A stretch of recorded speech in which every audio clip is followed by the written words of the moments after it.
KKR ವಿರುದ್ಧ ಜಿಟಿ ಸೋತ ನಂತರ ಆರ್ಸಿಬಿಗೆ ಹೊಡಿತು ಬಂಪರ್ ಲಾಟ್ರಿ. ನಿನ್ನೆ ಜಿಟಿ ಗೆದ್ದಿದ್ರೆ ಆರ್ಸಿಬಿ ತಂಡ ಕೆಳಗಡೆ ಬರಬೇಕಾಗಿತ್ತು.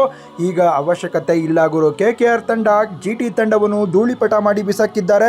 ಎಂಥ ಬ್ಯಾಟಿಂಗು ಗುರು. ಕೆಕೆಆರ್ ಸೂಪರ್ ಆಗಿ ಬ್ಯಾಟಿಂಗ್ ಆಡಿದ್ರು, ಅದಕ್ಕೆ ಜಿಟಿ ತಂಡ ಸೋತೋಯ್ತು. ಇದೇ ನೋಡಿ IPLನ ಹೊಸ ಪಾಯಿಂಟ್ಸ್ ಟೇಬಲ್. ನಿನ್ನೆ ಜಿಟಿ ಗೆದ್ದಿದ್ರೆ ಜಿಟಿ ನಂಬರ್ 1 ಆಗಿರೋದು, ಆರ್ಸಿಬಿ ನಂಬರ್ 2ಗೆ ಬಂದಿರೋದು. ಈಗ ಬಂಪರ್ ಲಾಟ್ರಿ ಹೊಡೆದು ಆರ್ಸಿಬಿ ನಂಬರ್ 1 ಪೊಸಿಷನಲ್ಲೇ ಇದೆ.